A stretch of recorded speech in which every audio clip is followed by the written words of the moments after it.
Today we'll talk about how can you add your sports goal on your Wearfit app. We're going to figure out the solution or know how you can do that on your app. So you just follow these ways, then it's going to work with you. All you have to do in first, you just go down here. You click here on me down here. You just click on it.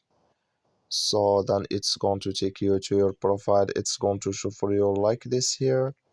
Then you click here on front of your name here or your photo profile. You click on it. Then you come to next step here. It's going to show for you like this. Then you click here on sports goal. You just click on it, and here can you select your sports goal in this list here. So how many steps you want to get, so you want to do here. Then you click here on the here. So then it's going to add with you. That's all you have to do. That's all. Thank you for watching. Don't forget to support us by liking.